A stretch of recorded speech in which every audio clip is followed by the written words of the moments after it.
relato a seguir foi enviado por Everaldo. Segundo ele, essa foi uma das experiências mais intrigantes de sua carreira como socorrista. Tem certas histórias que ficam grudadas na gente, sabe? Não são sempre as de terror. Às vezes são as que trazem uma tristeza profunda. Eu trabalho como socorrista há um bom tempo. É um trabalho duro, mas quando você faz com amor, até que dá para levar. Nesse tempo todo atendendo chamados, já vi muita coisa estranha e triste. Mas tem uma história em particular que não sai da minha cabeça. Foi num fim de semana bem chuvoso e nublado. O céu estava cinzento, daquele jeito que parece que vai desabar a qualquer momento. Eu e minha equipe tínhamos acabado de deixar um paciente no hospital. A gente estava cansado, sabe como é? Plantão de fim de semana é sempre mais puxado. O Robson, meu parceiro de equipe, estava reclamando de dor nas costas. Helenice, nossa motorista, já estava no terceiro café. E eu? Bem, eu só queria que o plantão acabasse logo para poder ir para casa. Mas nesse trabalho, a gente aprende que não dá para fazer planos. Mal deu tempo de respirar e o rádio tocou. Era uma chamada de emergência. A telefonista falou com aquela voz tensa que a gente conhece bem. Aquela que significa que a coisa é séria. Precisavam da gente na rodovia que dá acesso à cidade. Tinha acontecido um acidente de carro e a coisa parecia feia. A gente não pensa duas vezes nessas horas. Pulamos na ambulância e fomos o mais rápido que dava, com a sirene ligada abrindo caminho pelo trânsito. No caminho, a gente já vai se preparando mentalmente. Cada acidente é diferente, mas a gente sempre torce para não ser tão grave quanto parece. Infelizmente, nem sempre é assim. E naquele dia, algo me dizia que a gente ia enfrentar uma situação bem difícil. A chuva ficava mais forte a cada minuto. Os limpadores do para-brisa mal davam conta. Eu olhava pela janela e via as luzes da cidade passando em borrões. Nessas horas, a gente pensa em quem está esperando pela gente, nas vidas que dependem da nossa chegada. É uma responsabilidade pesada, mas é o que escolhemos fazer. Quando chegamos ao local do acidente, a cena era bem feia.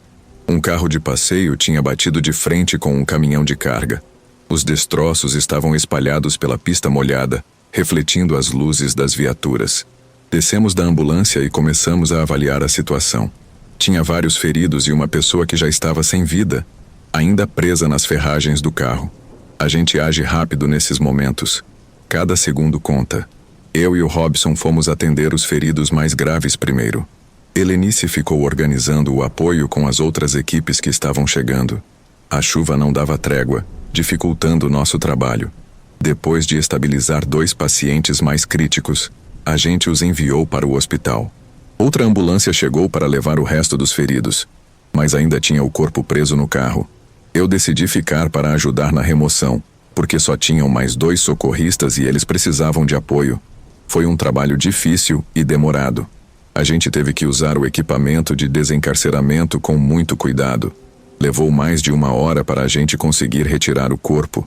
Era uma senhora de meia idade. Depois que terminamos, ficamos esperando o pessoal do Instituto Médico Legal chegar. Eles estavam demorando mais que o normal, provavelmente por causa da chuva e do trânsito. Enquanto esperávamos, eu não conseguia parar de pensar na vítima. Quem seria ela? Tinha família esperando em casa? Alguém já sabia do acidente?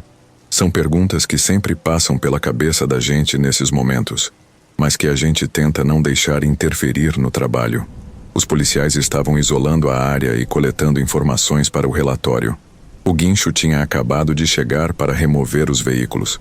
Tudo parecia estar sob controle, dentro do possível numa situação dessas. De repente, uma moça jovem chegou correndo. Ela devia ter uns 25 anos e estava chorando muito. Ela se aproximou desesperada, perguntando onde estava a mãe dela. A gente tentou acalmar ela, disse que os policiais iam dar as informações, mas ela não conseguia se controlar. Um policial se aproximou para falar com ela.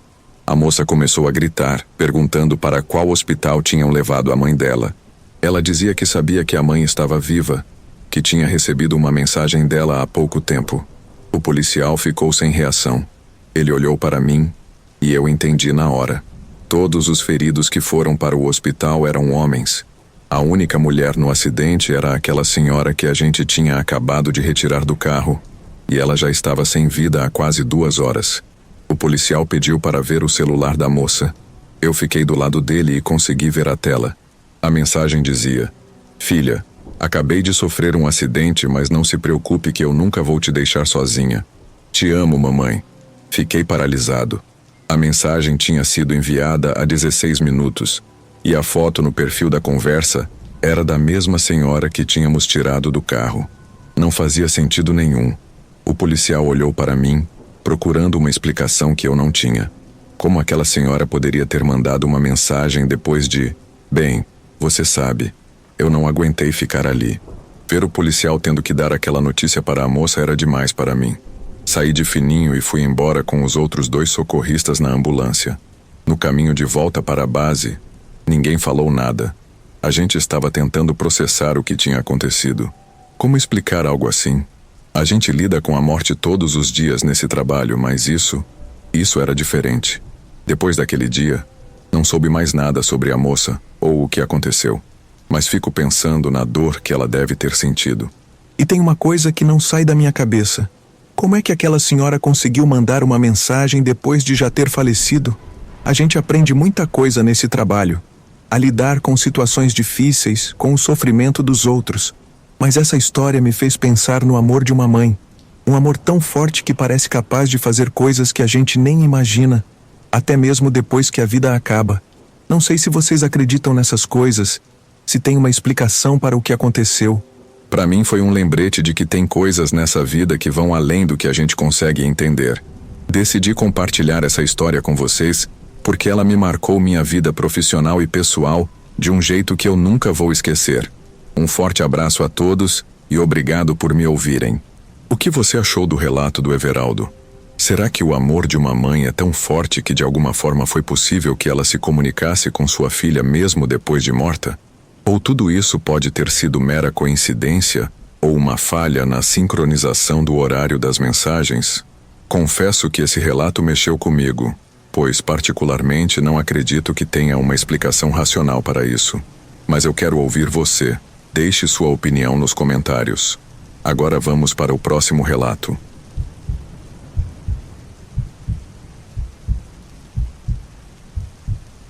Trabalho como socorrista do SAMU em uma cidade a qual prefiro não mencionar. Vou apenas dizer que fica na região sudeste do Brasil, há quase 10 anos. Nesse tempo, já vi muita coisa difícil no trabalho, mas o que vou contar hoje é, sem dúvida, a experiência mais sombria que já vivi até agora. Quero salientar que ainda é difícil para mim falar sobre isso, mas sei também que fazer vai me ajudar a processar o que aconteceu.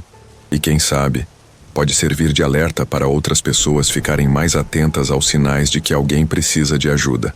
Era uma tarde comum quando recebemos um chamado de emergência. Fomos acionados para uma casa nos arredores da cidade. Um rapaz tinha ligado pedindo uma ambulância com urgência, dizendo que os pais dele não estavam reagindo. Ele não deu mais detalhes, só pediu que a gente se apressasse. E foi o que fizemos. Meu colega dirigiu o mais rápido possível, e em menos de 30 minutos já estávamos lá. O lugar era uma bagunça total. Era uma casa muito velha e em péssimo estado. Tinha todo tipo de tralha espalhada pelo quintal, como peças de carros velhos e coisas assim. Batemos a porta e o rapaz abriu. Ele tremia e parecia muito confuso. Na hora que vi ele, percebi que algo não estava certo. O jeito dele era muito estranho. Vale dizer que a aparência dele também era bem desagradável. Usava roupas muito sujas e o lugar fedia desde que ele abriu a porta. O rapaz, longe de dizer onde estavam os pais dele, só falou: "Não quero que levem eles. Vão me deixar sozinho", com uma voz tremendo. Respondi que a gente precisava agir rápido para poder salvar eles, que nos dissesse onde estavam para a gente poder fazer alguma coisa. O rapaz apontou com a mão para as escadas, dando a entender que estavam no andar de cima. Então subimos na mesma hora com o kit de primeiros socorros. Quando chegamos na parte de cima, aquele cheiro era insuportável.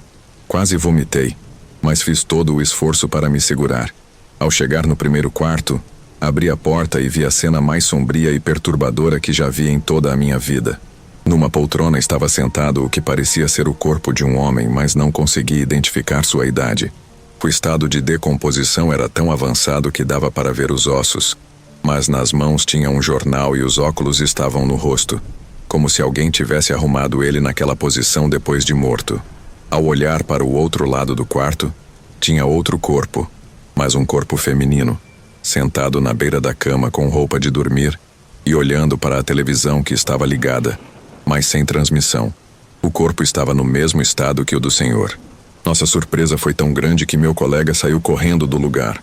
Fiquei observando a cena, pois estava tão atordoado que não consegui nem me mexer. Aquilo parecia uma cena de filme de terror. Quando finalmente consegui reagir, desci correndo as escadas. Mas lá na porta estava o rapaz me olhando muito assustado, com uma cara de angústia e visivelmente muito desorientado. Era óbvio que o rapaz não estava bem das ideias, pois também me pareceu evidente que ele tinha feito tudo aquilo com os corpos dos pais. Eu olhava para ele com medo quando ele me perguntou: "Como estão meus pais?" Não soube o que responder, só falei que a ajuda já viria e saí apressado daquela casa. Quando cheguei na ambulância, meus colegas já tinham chamado a polícia, que demorou pouco tempo para chegar. Os policiais já estavam cientes do ocorrido, então entraram imediatamente. Também chegaram os peritos. Só vimos que tiraram o rapaz algemado e colocaram ele na viatura. Depois disso, nos retiramos do local, pois não tinha mais nada que pudéssemos fazer.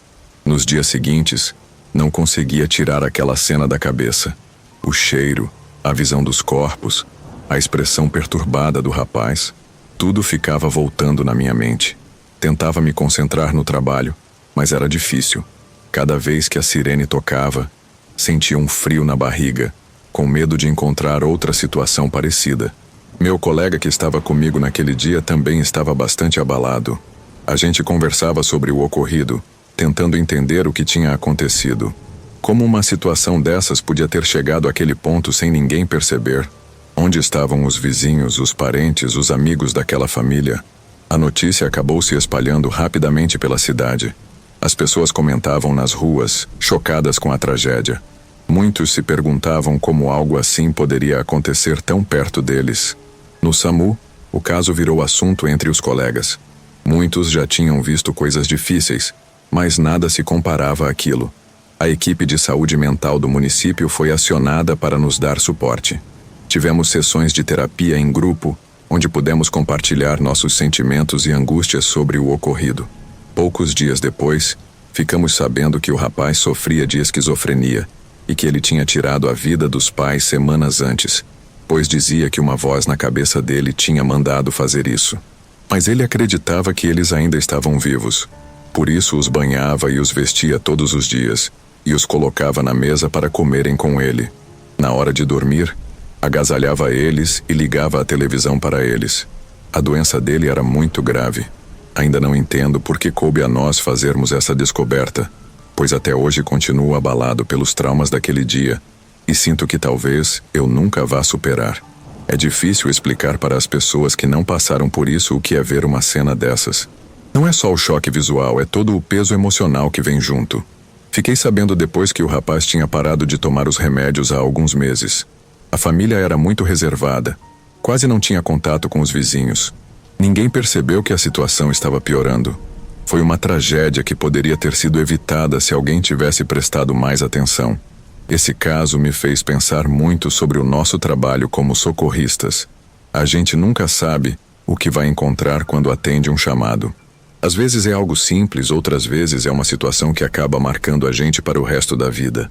É um trabalho que exige muito de nós, não só fisicamente, mas principalmente emocionalmente. Depois desse incidente, passei a dar mais valor para o apoio psicológico que recebemos. Antes eu achava que era besteira, que a gente tinha que ser durão para aguentar esse trabalho. Mas depois disso, vi como é importante ter alguém para conversar, para nos ajudar a processar essas experiências difíceis. Também comecei a prestar mais atenção nos sinais de que algo pode estar errado. Às vezes, um olhar mais atento, uma pergunta a mais, pode fazer toda a diferença, principalmente quando somos chamados para alguma residência, pois nunca sabe o que está acontecendo por trás das portas fechadas das casas que visitamos.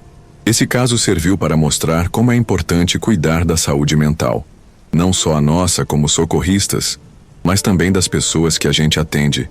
Quantas tragédias poderiam ser evitadas se as pessoas tivessem acesso a tratamento adequado e acompanhamento regular?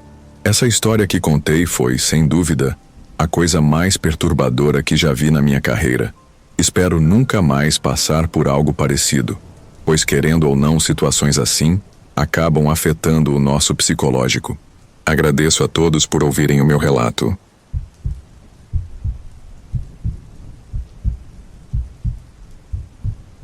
Essa história não é sobre assombrações, fantasmas ou monstros, mas é algo que me deixou apavorado de verdade. Antes de contar o que aconteceu, acho importante vocês entenderem um pouco sobre mim. Nasci e cresci na zona norte do Rio de Janeiro. Desde pequeno, via as ambulâncias passando e sonhava em um dia poder ajudar as pessoas. Anos depois, acabei realizando esse sonho. Me formei como técnico em enfermagem e comecei a trabalhar como socorrista. No começo, era tudo empolgação. Eu me sentia útil salvando vidas. Mas com o tempo, fui vendo o lado pesado da profissão, especialmente numa cidade como o Rio. Já tinha presenciado tiroteios de longe, já tinha atendido vítimas de violência, mas nada me preparou para o que aconteceu naquela noite. Decidi compartilhar essa história porque acho que as pessoas precisam saber os riscos que a gente corre nessa profissão. Não é só sobre salvar vidas, às vezes é sobre tentar salvar a nossa própria. Enfim, vamos ao que interessa. Aconteceu quando eu trabalhava numa área do Rio onde as brigas entre grupos criminosos eram frequentes. Eu estava de plantão com mais 2 colegas numa ambulância, prontos para atender qualquer emergência. De repente, ouvimos o som de tiros ao longe. Não era incomum naquela região, mas dessa vez parecia mais intenso, como se fosse uma guerra. Ficamos alertas, sabendo que provavelmente teríamos trabalho em breve. Não demorou muito e recebemos uma chamada para atender uma ocorrência. Enquanto nos dirigíamos para o local indicado, eu sentia meu coração batendo forte. Algo me dizia que essa não seria uma noite comum.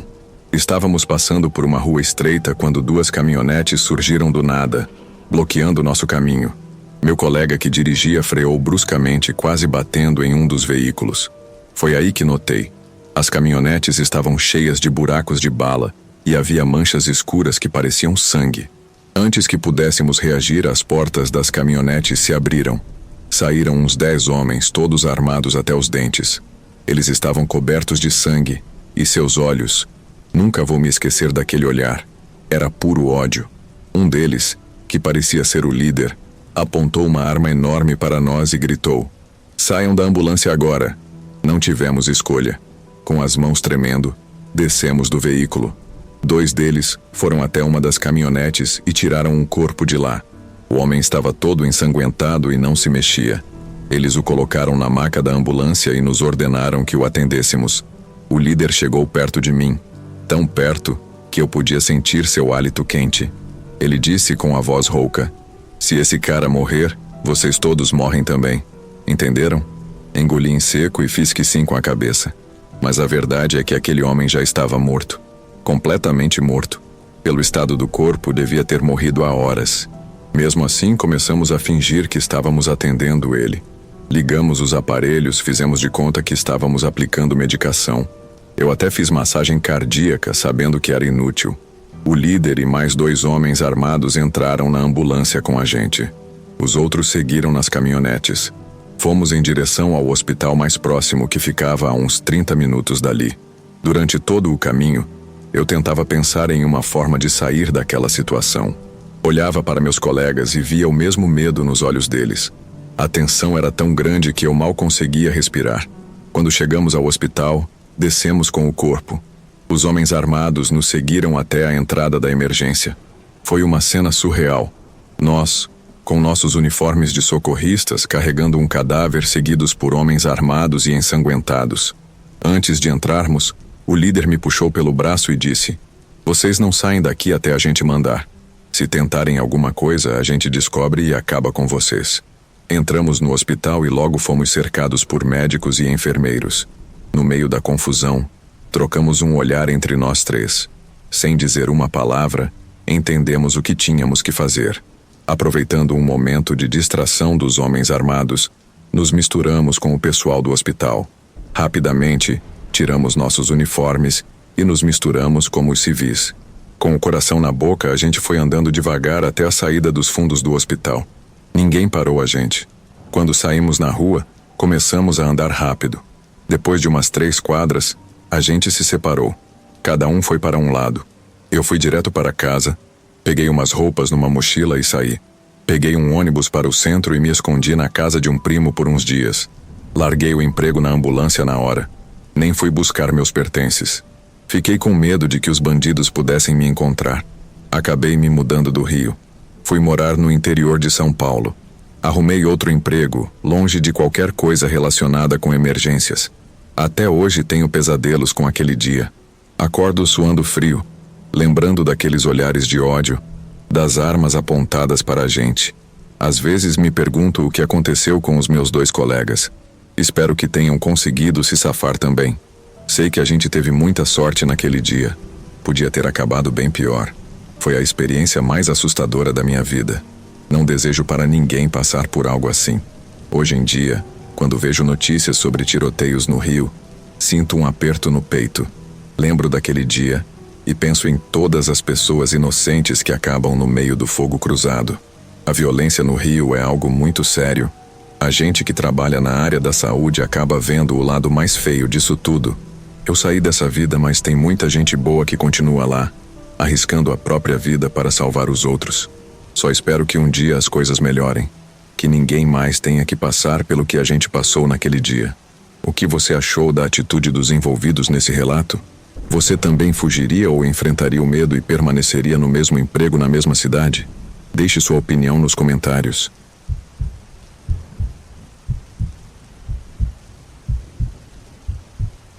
Meu nome é Jaqueline e trabalho como paramédica há 15 anos no estado de São Paulo.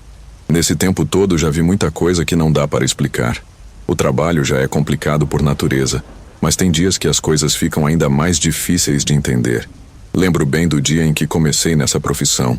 Eu era uma jovem e cheia de energia, achando que estava preparada para tudo. Meu instrutor, um senhor de cabelos grisalhos e olhar cansado, me disse: "Minha filha, você nunca vai se acostumar totalmente com o que vai ver aqui, mas vai aprender a lidar com isso." Na época, não entendi bem o que ele quis dizer. Hoje, sei exatamente do que ele estava falando. A gente lida com situações complicadas todos os dias. Acidentes, doenças, violência. Tem vezes que chegamos e a pessoa já faleceu, outras vezes conseguimos salvar alguém por pouco. Cada dia é uma surpresa, e nem sempre uma boa. Teve uma vez logo no início da minha carreira que atendi um chamado numa casa antiga. Era uma senhora idosa que tinha caído da escada. Quando chegamos lá, ela estava consciente, mas com muita dor. Enquanto cuidávamos dela, notei que ela não parava de olhar para um canto da sala, como se tivesse alguém ali. Perguntei se estava tudo bem e ela disse: "Meu marido está ali, me olhando."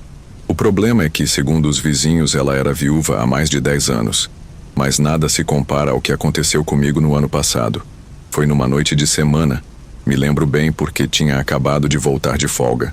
O plantão estava tranquilo, até que, por volta das 23 horas, recebemos um chamado de emergência. Era um acidente grave numa das avenidas mais movimentadas da cidade. Como sempre, saímos correndo. No caminho, fiquei pensando no que poderíamos encontrar. Já tinha atendido muitos acidentes de carro antes, mas cada um é diferente. Às vezes é só um susto. Outras vezes é bem pior. Chegamos ao local em poucos minutos. A cena era chocante. Um carro havia colidido de frente com uma árvore grande à beira da avenida. A frente do veículo estava completamente destruída. Parecia uma lata amassada. Pelo que dava para ver, o carro tinha derrapado e saído da pista. Havia marcas de pneu no asfalto por uns bons metros antes do ponto da colisão. No local, só tinha uma viatura de trânsito. Fomos a primeira ambulância a chegar.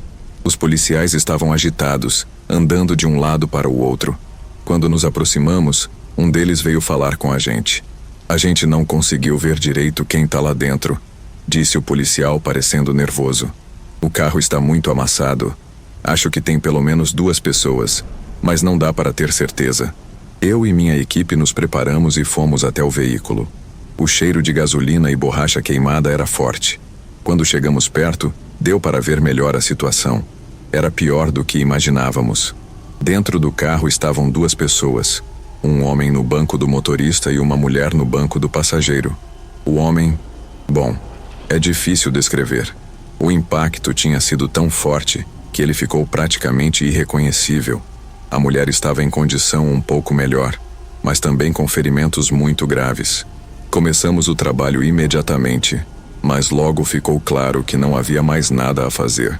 As duas pessoas tinham morrido na hora. Mesmo depois de tantos anos nesse trabalho, uma cena dessas ainda mexe com a gente. Ficamos todos em silêncio por um momento, como se estivéssemos prestando uma homenagem silenciosa àquelas vidas perdidas. Primeiro tiramos o corpo da mulher. Foi mais fácil porque o lado dela estava menos danificado. Depois tivemos que chamar reforços para tirar o que restou do homem. Precisamos usar ferramentas especiais para cortar as ferragens e conseguir acesso. Enquanto esperávamos o pessoal da perícia chegar, fiquei olhando em volta, tentando entender o que tinha acontecido. Foi quando notei algo estranho no chão perto do carro. Parecia ser um pedaço de pneu. Pensei comigo, será que foi um estouro que causou o acidente? Depois que os corpos foram recolhidos, chegou o guincho para levar o que sobrou do carro. A gente já estava se preparando para ir embora quando um colega meu, o Pedro, me chamou com uma cara estranha. "Jack, olha isso aqui", ele disse mostrando algo que tinha nas mãos. Era uma boneca. Mas não uma boneca normal, sabe? Era uma coisa esquisita, feita de pano velho, toda remendada. E tinha um cheiro horrível. "Onde você achou isso?" Perguntei, já sentindo um arrepio na nuca. "Estava embaixo do banco do motorista", Pedro respondeu. "Achei quando estava ajudando a tirar o corpo." A gente se olhou por um momento, sem saber direito o que fazer. Aquilo não parecia ser algo que deveria estar ali. Decidimos levar para a ambulância para examinar melhor. Já dentro do veículo, com nossas luvas ainda nas mãos, começamos a olhar a boneca mais de perto. O cheiro era ainda pior de perto. Quando abrimos, quase vomitamos. Dentro dela havia o que parecia ser um sapo morto sem pele. Era uma visão nojenta, mas o pior ainda estava por vir. Dentro do sapo encontramos um saco plástico com um papel dentro. Com muito cuidado, abrimos o saco e tiramos o papel. O que estava escrito ali me deixou gelada.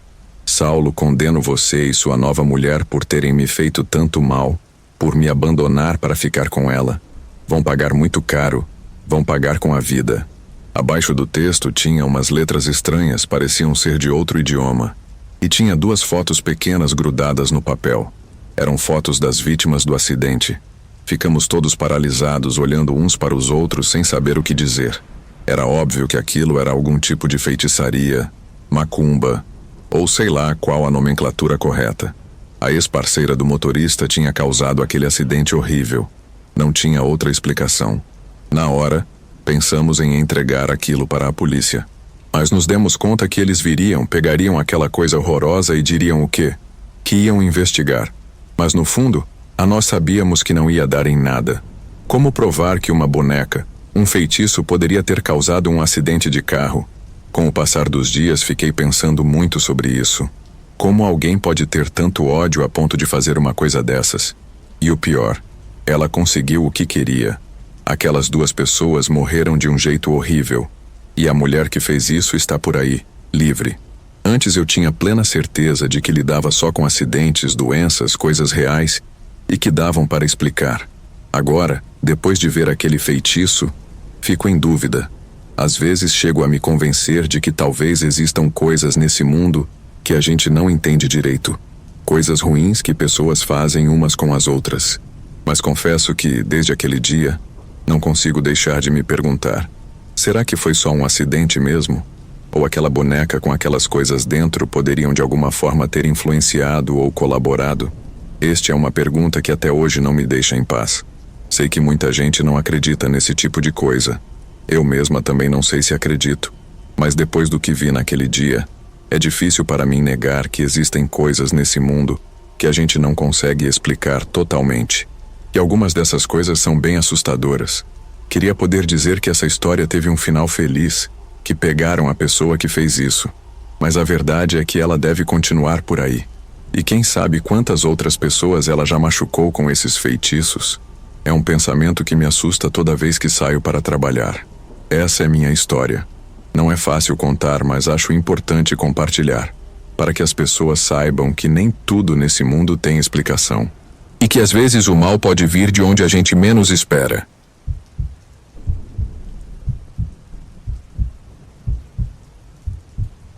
Meu nome é Osmar, sou um paramédico em uma cidade no interior do Nordeste.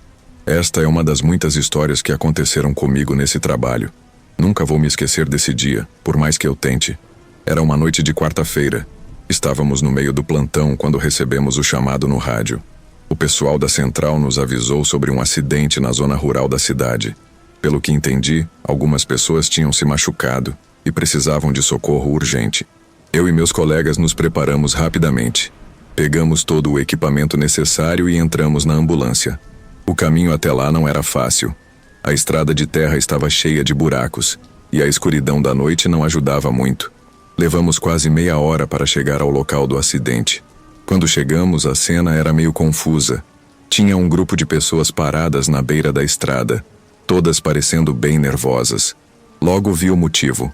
Uma caminhonete tinha saído da pista e batido em uma cerca. O impacto parecia ter sido forte. Nos aproximamos do veículo com cuidado. Foi aí que vimos que era um casal relativamente jovem ainda dentro da caminhonete. As pessoas ao redor nos disseram que não quiseram tirar eles de lá, com medo de machucar mais ou causar mais dor. Fizeram certo em esperar a gente chegar. O casal estava acordado, mas dava para ver que estavam com muita dor. As pernas deles não estavam presas entre as ferragens da caminhonete. Isso era bom, pois facilitaria o resgate. A gente começou a trabalhar na hora para tirar eles de lá. Enquanto meus colegas cuidavam de preparar o equipamento para cortar o metal, eu fui dar uma olhada melhor na situação. Foi nessa hora que eu vi algo que me deixou sem reação. No banco de trás da caminhonete tinha uma menina pequena. Ela estava sentada com o cinto de segurança sem nenhum arranhão. O mais estranho é que a menina só me olhava, sem dizer nada. Ela não chorava, não parecia assustada, nada. Só ficava me encarando com aqueles olhos grandes. Por um momento pensei em falar com ela, mas algo me segurou. O que me deixou mais confuso foi que parecia que meus colegas não tinham visto a menina. Eles não falaram nada sobre ela, nem olharam para o banco de trás. Só se concentraram em tirar o casal da caminhonete. Fizemos o trabalho com bastante cuidado, porém, não levamos muito tempo quando finalmente conseguimos tirar o casal do carro. Eles estavam bastante machucados, mas nada que parecesse muito grave. Foi nessa hora que eu lembrei da menina. Corri para a porta de trás da caminhonete para tirar ela de lá. Comecei a falar com ela mesmo sem resposta. Calma, vai ficar tudo bem. Vamos te tirar daí. A porta estava emperrada e eu fazia uma força danada para abrir. Estava tão concentrado nisso que nem vi meu colega se aproximar. Ele perguntou o que eu estava fazendo. Fiquei um pouco irritado com a pergunta. Como assim o que estou fazendo? Ninguém se preocupou com a menina que ainda está presa aqui e ninguém veio me ajudar, respondi. Meu colega me olhou de um jeito estranho. Ele me segurou pelo ombro, me afastou um pouco e perguntou muito sério. De que menina você está falando? Não tem mais ninguém aí. Na hora, virei para olhar dentro da caminhonete de novo. Meu coração quase parou. Ele tinha razão. O veículo estava vazio. A pequena que eu tinha visto com o cinto de segurança não estava mais lá. Simplesmente tinha sumido. Fiquei tão confuso que não sabia o que dizer. Meu colega deve ter pensado que eu estava ficando maluco. Ele só me disse: calma, vamos subir na ambulância. Você está cansado, deve ser isso. Subimos na ambulância meio sem jeito. O casal já estava lá sendo atendido. Eles não tinham ferimentos muito graves. Estavam totalmente acordados, só que muito assustados com tudo o que tinha acontecido. Eu não conseguia tirar aquela menina da cabeça. Tinha certeza absoluta de que a tinha visto ali. Não aguentei e perguntei para o casal se não vinha uma menina com eles. Sei que não devia ter feito isso, mas a dúvida estava me corroendo por dentro. O homem me olhou de um jeito que nunca vou esquecer. Os olhos dele se encheram de lágrimas na hora. Ele tirou uma foto da carteira, me mostrou e perguntou: era ela? Quando vi a foto, senti um frio na barriga. Era ela sim. A mesma menina que eu tinha visto no carro. Falei que sim, que era ela mesmo. Foi aí que o casal começou a chorar de verdade. Todo mundo na ambulância ficou olhando sem entender nada. De repente, entre soluços, eles me contaram: Ela é nossa filha. Faleceu há alguns meses por problemas no coração, mas sempre sentimos ela por perto. Agora percebemos que ela está sempre conosco, pois você não é o único que a viu. Naquela hora, não soube o que responder. Toda a equipe ficou muito surpresa, e eu me senti um pouco arrependido de ter perguntado. Só consegui dizer que sentia muito pelo que tinha acontecido. Preferi ir para o banco da frente da ambulância, já que tinha colegas atrás cuidando do casal. O resto da viagem de volta para o hospital foi em silêncio. Ninguém sabia direito o que dizer depois daquilo. Eu ficava pensando se tinha imaginado tudo aquilo, se o cansaço tinha me pregado uma peça, mas era tão real, tão vívido na minha memória. Quando chegamos ao hospital e entregamos o casal para os médicos, eu ainda estava meio abalado. Meus colegas tentaram me animar, disseram que às vezes a gente vê coisas estranhas nesse trabalho, que era melhor não pensar muito nisso. Mas eu não conseguia parar de pensar. Aquela menina, o olhar dela, o jeito como ela simplesmente sumiu. E depois a reação do casal. Tudo aquilo ficou martelando na minha cabeça por dias, por semanas. Até hoje, quando passo por aquela estrada, sempre olho para o lugar onde a caminhonete bateu. Às vezes, acho que vejo uma menina pequena parada lá, mas quando olho de novo, não tem ninguém. Esta história, tão triste e um pouco estranha, me faz chorar toda vez que lembro. Não sei explicar o que aconteceu naquela noite, se foi real ou não. Só sei que mudou alguma coisa em mim. Me fez pensar que talvez existam coisas nesse mundo que a gente não consegue entender direito. E que às vezes o amor de uma família pode ser mais forte até que a morte.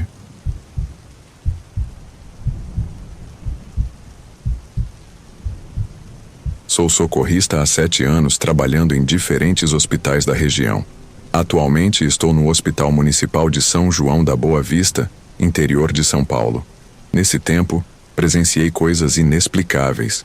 Mas entre nós, profissionais da saúde, existe um acordo tácito. Enquanto nada nos prejudicar, evitamos falar sobre esses eventos estranhos. O hospital onde trabalho é pequeno, mas sempre movimentado.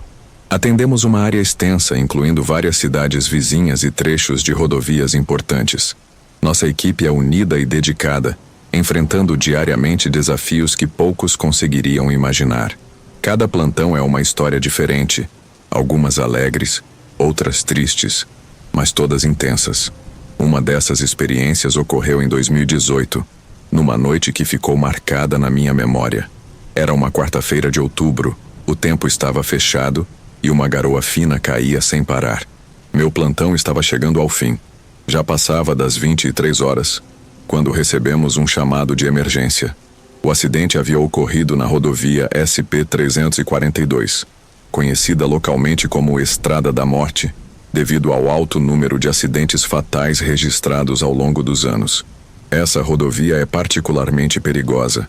Começa tranquila, saindo da cidade, mas logo se torna traiçoeira. São quilômetros de curvas fechadas, barrancos íngremes e trechos mal iluminados. À noite, com chuva, a visibilidade fica ainda pior. Infelizmente, nosso serviço é frequentemente solicitado para atender ocorrências nesse local. Já perdi a conta de quantas vezes fomos chamados para resgatar vítimas de acidentes ali. Quando o chamado chegou, confesso que senti um aperto no peito. Acidentes noturnos naquela estrada raramente têm um desfecho positivo. Mas é nosso dever atender, independentemente das circunstâncias. Não há tempo para hesitação quando vidas estão em jogo. Parti com meus colegas, Paulo, o motorista, e Márcia, a enfermeira. Paulo é experiente, trabalha há mais de 15 anos como motorista de ambulância. Márcia é nova na equipe, mas já demonstrou ser extremamente competente. Durante o trajeto, o silêncio era pesado, quebrado apenas pelo som da sirene e o barulho da chuva no para-brisa. Cada um de nós se preparava mentalmente para o que poderíamos encontrar. O caminho até o local do acidente parecia interminável. A estrada estava escorregadia, e Paulo dirigia com cautela, mas sem perder tempo. Passamos por várias curvas perigosas, sempre atentos a qualquer sinal do acidente. Depois de cerca de 20 minutos, que pareceram horas, finalmente avistamos as luzes de emergência de um veículo parado no acostamento. Ao chegarmos, estacionamos a ambulância com cuidado. A chuva tinha diminuído, mas o chão estava enlameado. Descemos do veículo e, nesse momento, notamos não apenas a pessoa que havia feito o chamado, mas também um homem com aparência de morador de rua. Ele se destacava na escuridão, parado à beira da estrada.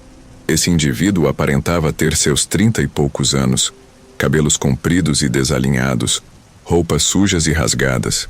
Sua presença ali, naquele local e horário, era no mínimo incomum. Normalmente, não se vê pedestres nessa rodovia, especialmente à noite. O estranho, sem dizer uma palavra, começou a fazer gestos frenéticos apontando na direção do acidente. Márcia tentou se comunicar com ele, explicando que estávamos cientes da situação, mas o homem persistia em seus sinais silenciosos. Sua insistência era perturbadora, mas ao mesmo tempo estranhamente convincente. Surpreendentemente, ele nos indicou um caminho mais seguro para descer o barranco. Era um trajeto que não tínhamos notado inicialmente, parcialmente escondido pela vegetação. Decidimos seguir sua orientação, pois cada segundo era precioso em situações como essa. O terreno era íngreme, mas menos perigoso do que parecia à primeira vista. Enquanto descíamos, percebi que o estranho não nos acompanhava. Ele permaneceu no alto, observando nossa descida com uma expressão que não consegui decifrar. Quando olhei novamente, ele tinha sumido. Desapareceu na escuridão tão repentinamente quanto havia surgido. O cheiro de óleo e borracha queimada ficava mais forte à medida que nos aproximávamos. Finalmente, contornando algumas árvores, chegamos ao local do acidente. A cena era angustiante. Um carro colidido contra uma árvore robusta, ainda soltando fumaça. O veículo estava bastante danificado, especialmente na parte frontal. No interior do carro, encontramos um casal nos bancos da frente e uma criança no banco traseiro. O pai e o filho estavam conscientes, mas visivelmente abalados. O menino chorava baixinho, enquanto o pai tentava acalmá-lo, apesar de estar claramente em choque. A mãe, no banco do passageiro, não apresentava sinais de consciência. Márcia imediatamente começou a avaliar a condição da mulher, enquanto eu me ocupava do pai e da criança.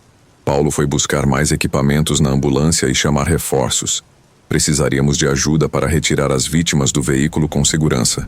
Foi nesse momento, enquanto trabalhávamos freneticamente para estabilizar as vítimas, que fizemos uma descoberta chocante. Sob o veículo, próximo à árvore, jazia o corpo de um homem. Com horror, reconhecemos nele o mesmo indivíduo que minutos antes nos guiara até o local. Suas pernas estavam visivelmente fraturadas, e não havia dúvidas quanto à fatalidade. O choque foi imenso. Trocamos olhares incrédulos, mas não havia tempo para discussões. Nossa prioridade era atender as vítimas no veículo. Trabalhamos intensamente para estabilizar a família e prepará-los para o transporte. As horas seguintes foram uma avalanche de atividades frenéticas, com mais equipes chegando para ajudar no resgate. Só muito depois, quando a situação estava sob controle e as vítimas já estavam a caminho do hospital, pudemos refletir sobre o que tinha acontecido. As autoridades chegaram para investigar o acidente e nos informaram sobre o ocorrido. Aparentemente, a família retornava para a cidade quando o homem surgiu repentinamente na pista. Na tentativa de evitar o atropelamento, o motorista perdeu o controle, resultando na queda pelo barranco. Nas semanas seguintes, não consegui deixar de pensar no acontecido. A imagem daquele homem, primeiro nos guiando e depois sob o carro, não saía da minha cabeça. Conversei com Paulo e Márcia, que confirmaram ter visto o mesmo que eu. O homem que nos guiou era, sem dúvida, o mesmo que encontramos sem vida sob o veículo. Esse evento permanece inexplicável. Como alguém que perdeu a vida no acidente poderia ter nos guiado até o local? Por que ele não falou, apenas fez gestos? E por que desapareceu tão repentinamente? Essas perguntas ficaram sem resposta. As autoridades nunca conseguiram identificar o homem. Nenhum familiar apareceu para reclamar o corpo. Ele foi enterrado como indigente. Talvez fosse de fato um andarilho ou alguém em situação de rua. Desde então, cada vez que recebo um chamado para aquela rodovia, especialmente à noite, lembro-me daquela experiência. O mistério daquela noite permanece. Um lembrete dos aspectos inexplicáveis que às vezes cruzam nosso caminho nessa profissão. Continuamos nosso trabalho, salvando vidas e enfrentando desafios diários.